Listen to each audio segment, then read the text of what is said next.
मन बहुत काम की चीज है। अगर मन को हम लोग समझ गए, हम अपने मन को सही रास्ता दे दिए, मन ही मुक्ति का कारण बनता है। हमारे नीतिकार ने कहा कि मन एव मनुष्य नाम कारण बंध मोक्ष हो। व्यक्ति के जीवन में बंधन और मोक्ष का कोई कारण है तो कौन है? मन है।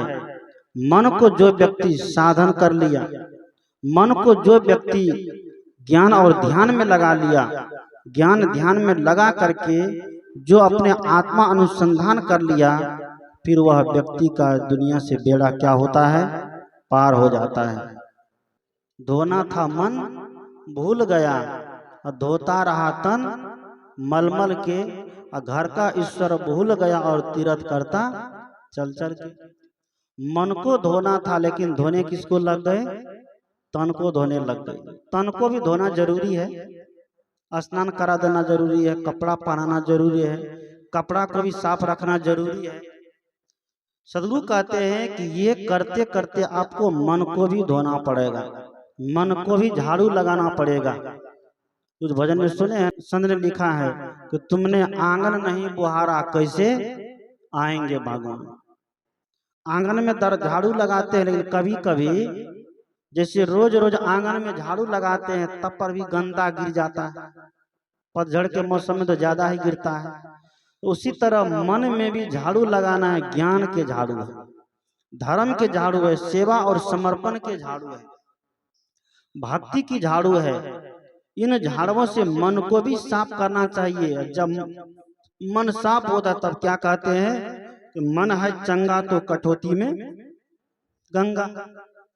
मन अगर चंगा हो गया तो गंगा आपके घर में है, और मन चंगा नहीं हुआ तो गंगा जाकर के भी आप कुछ नहीं कर पाएंगे। गंगा स्नान से आज व्यक्ति मोक्ष मानता है। और सावन में 1 महीना लहसुन प्याज छोड़ देने से मोक्ष मानते हैं। इधर मुसलमान भाई रोजा में 1 महीना भोजन छोड़ देने से मोक्ष मानते हैं। कबीर साहब कहते हैं कि दोनों लोग जो है, हिंदू और मुसलमान दोनों दुनिया में गलत गया। कबीर साहब जिस समय में हुए उस समय पंडित और मुल्ला के बीच में कबीर साहब ललकारते रह गए कि मोक्ष के कोई स्थान नहीं होता है, मोक्ष की कोई दिशा नहीं होती है। कबीर साहब तब पंडित से पूछा कि पंडित शोध कहो समझाई, जाते आवा गमन नसाई। अर्थ धर्म और काम मोक्ष को कौन दिशा बसे भाई? पूर्व की पश्चिम, उत्तर की दक्षिण, स्वर्ग पताल की माही। ये मोक्ष दो है, कौन दिशा में है? पूर्व में है कि पश्चिम है, उत्तर में है कि दक्षिण में है? ये चारों दिशा में से किधर मोक्ष रहता है, किधर मोक्ष का ठिकाना है? बहुत लोग कहते हैं बद्रीनाथ में, बहुत लोग केदारनाथ में, बहुत लोग गंगा स्नान में।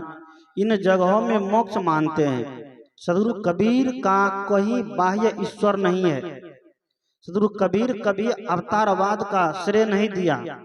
कबीर साहब मानव मात्र को श्रेय दिए हैं, और मानव जो अपनी आत्म चेतना को जगा लिया तो समझिए वो जहां है वहीं पर क्या उनकी मुक्ति मिल गई। कबीर साहब के बारे में भरम फैलाया कि काशी में जो मरता है तो वो कहाँ जाता है? सीधा स्वर्ग में जाता है। उसके लिए कहीं ट्रैफिक जाम होने की जरूरत नहीं है। लेकिन काशी के अलावा कहीं बाहर मर गया तब उसके लिए ट्रैफिक जाम हो जाती है। अभी भी लोग, बहुत लोग मरते हैं तो मरे हुए लोग की जो हड्डी, क्या बोलते हैं, फुलिया, इस वैज्ञानिक युग में भी उस हड्डी को बहुत ढालवा लोग कहाँ ले जाकर देता है? गंगा स्नान में भसा के आता है। अब सोचिए, जिसको मरना था मर गया, उसकी हड्डी को अब कहाँ कहाँ सैर करवाते हैं। उस हड्डी को गंगा स्नान भी करा दिए, गंगा में फेंक भी दिए, तो जो जीवात्मा शरीर छोड़ के गई तो उनको उससे क्या संबंध रह गया? कोई संबंध रहा क्या? क्योंकि जीवात्मा जैसे शरीर छोड़ता है तुरंत शरीर धारण कर लेता है। कुछ लोग कहते हैं भूत बन करके गुल्लेर गज पर, जामुन गज पर आता है, प्रेत बन जाता है, जिन बन जाता है, चुड़ैल बन जाता है। ये सारी की सारी भरम की बातें हैं, ये सारी की सारी अंधविश्वास की बातें हैं, ये सारी की सारी पाखंड की बातें हैं। मैं भूत खोजता हूँ, प्रेत खोजता हूँ, डैनिया को भी खोजता हूँ। डैनिया तो जिंदे होते हैं, उनको भी खोजता हूँ, लेकिन आज तक कोई नहीं मिली है। और जिंदे लोगों के शरीर में वो भूत कैसे आगे घुस जाता है, हमको ये भी बड़ा आश्चर्य लगता है। कौन सा थर्मामीटर से नाप लेता है तंतरिया मंतरिया सा। जिंदे लोगों के ऊपर भूत आके, प्रेत आके, चुड़ैल आकर के लग जाता है। और ये भूतखोली आजकल वैज्ञानिक के युग में जब जितना जितना पढ़ाई होने लगी है, सब जागरूक हो गए हैं, तब पर भी हो रहा है। मैं गिदरिया में था एक दिन, वहां एक प्रेमी आदमी है, भक्त आदमी है। भक्त नहीं कहना चाहिए उसको, हम लोग के भक्त जो होते हैं तो उनको एक के बार में सब चाबी काम कर जाता है।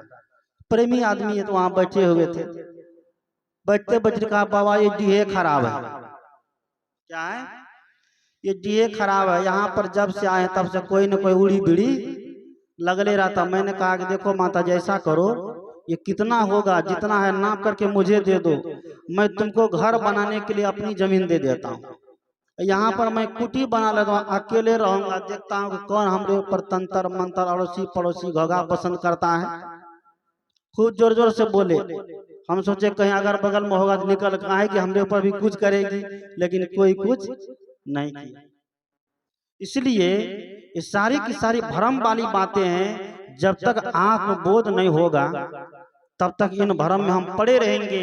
आज आत्मबोध की चर्चा होने के बावजूद भी हम साधु महात्मा भी इस खटकरम में उलझ जाते हैं। एक जगह मैं इसी तरह प्रवचन दिया, हमारे बाद दूसरे महात्मा का प्रवचन हुआ, उसने कहा कि हाँ डनिया होता है कि हम एक समय एक बार देखे लड़का को मारा, तंत्र अक्षर के गिर गया। मैंने मंच पर कुछ नहीं बोला। जब उठे तो मैंने कहा बाबा अगर डेनिया होती तो आप बुला दीजिए मेरे सामने, क्योंकि मैंने कहा अगर डेनिया तंत्र मार दिया, मंत्र मार दिया, अक्षर के गिर गया, हम डेनिया को हजारों गाली देते हैं, रोज देते हैं, बुला दीजिए हमको, कहिए थोड़ा कुछ कर देने के लिए।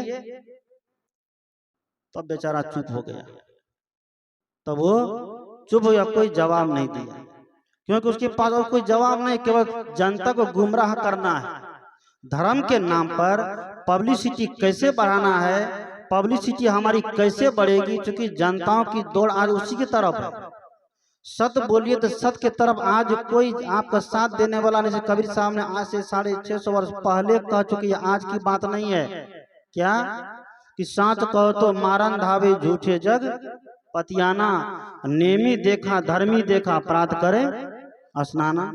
ये नेमी व्यक्ति को देखिए, धार्मिक देखिए, प्रातः काल तो स्नान करते हैं, लेकिन करते क्या है, आत्म मार पसाना ही पूजे उनमें किछो न ज्ञान।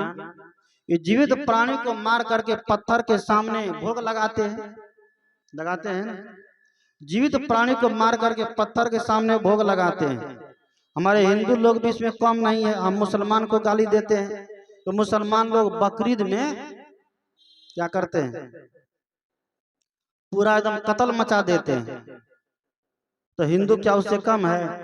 हिंदू के यहाँ जब देवी देवता के पूजा होने लग जाए तो यह भी पत्थर की देवी के सामने जिंदा मुर्गा, परवा, बकरा, बकरी कटा करके बड़ा खुशी मनाते हैं।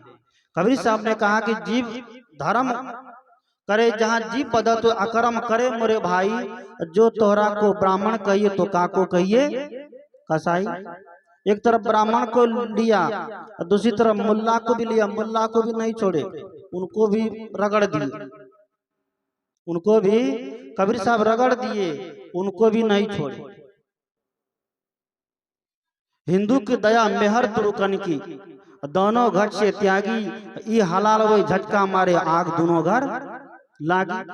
सदगुरु कहते हैं कि हिंदू की दया निकल गई मेहर तुरुकन, तुरुक मतलब मुसलमान, तुरुक के अंदर से मेहर निकल गई तो करने क्या लगा, एक हलाल करने लगा, एक झटका मारने लगा। हलाल कौन करता है? मुसलमान लोग हलाल करते हैं। हम धीरे धीरे कटो, धीरे धीरे काटते हैं, एकदम धीरे धीरे धीरे धीरे काटो। हिंदू भाई क्या करते हैं, एक ही बार में साफ कर दो। ये हलाल वो झटका मारे आग दोनों घर, कभी दोनों घर में आग लगी हुई, कोई घर बची हुई नहीं है। इसलिए सदगुरु कबीर के सिद्धांत को समझना बहुत बड़ी जरूरी है। आज सदगुरु कबीर के सिद्धांत को नहीं समझेंगे तो दुनिया में कोई जीने नहीं देगा। सब अपना स्वार्थ साधने के लिए आता है, चाहे साधु हो चाहे महात्मा हो। साधु लोग भी अपना अपना स्वार्थ साध के चल देता है। नेता लोग आता है, वोट मांगता है, बेसिया आती है, नोट मांगती है। और जो सच्चे साधु आते हैं आपका क्या मांगते हैं? खोट मांगते हैं। लेकिन कोई खोट देना चाहेगा? नहीं देता है खोट। नोट तो दे देता है महात्मा को, विदाई तो दे देता है, कपड़ा लत्ता दे देता है, लेकिन जो घर का खोट है, जीवन का खोट है, जीवन नशा में, दुर्व्यसन में, मांस मछली अंडा शराब में, छल प्रपंच में बीत रहा है, ये आज देने के लिए कोई तैयार नहीं है। इसलिए सदगुरु कहते हैं आप अपनी मनोवृत्ति को, मन को समझने का काम करिए। वह मन समझने का विधि है क्या? बैठ नित एकांत में निरखे प्रवृत्ति विलास को, दृष्टा में चेतन भिन्न ऐसा यत्न करना चाहिए। मन को समझने के लिए, मन को सुधारने के लिए सभी लोग एकांत में चिंतन करें, एकांत में बैठे, क्योंकि यह विधि है। एकांत में बैठ करके हम अब साधना करें, मन की साधना करें। मन की साधना से ही जीवन प्रफुल्लित होगा, मन की साधना से ही आत्म चेतना जगेगी। अगर मन की साधना नहीं होगी तो आत्म चेतना जगने वाली नहीं है। आत्म चेतना जब जगेगी तब जीवन का सारा भरम पाखंड तंत्र मंत्र क्या हो जाएगा? समाप्त हो जाएगा। हमारे सुनील बाबू, अनिल बाबू और सुबोध बाबू, उनकी दो बहनें, एक का नाम है रूबी देवी और बेबी देवी, ये दो पांचों मिल करके अपने माता पिता का ये बरसी कार्यक्रम करते हैं। कितना भी व्यस्त समय हो तब पर भी ये पांचों भाई बहन व्यस्त समय से समय निकाल करके, क्योंकि सर्विस में है, फिर भी अपना समय को क्लोज करके आकर के माता पिता के बरसी कार्यक्रम में भाग लेते हैं। ये बहुत बड़ी उपलब्धि है, क्योंकि माता पिता दुनिया से जब चले गए तो उसको हम और कुछ नहीं दे सकते हैं, केवल समय तो दे सकते हैं। आज जीवित माता पिता के लिए भी लोगों के पास टाइम नहीं है। जो जीवित माता पिता है उसके लिए लोगों के पास टाइम नहीं है, वह तो दुनिया से चले गए, उनके लिए समय निकाल लेना ये बहुत बड़ी उपलब्धि है। प्रत्येक वर्ष ये सत्संग कार्यक्रम होते रहता है। मैं आशा करता हूँ कि हर साल हो और इसी सत्संग के बहाने घर की शुद्धि, अन्न की शुद्धि, पैसे की शुद्धि, शरीर की शुद्धि होती रहती है। उसी के बहाना लेकर के धर्म कथा सत्संग चलते रहता है। तो हम लोग यहाँ सत्संग तो सुने ही, घर में भी सत्संग का माहौल बनावे।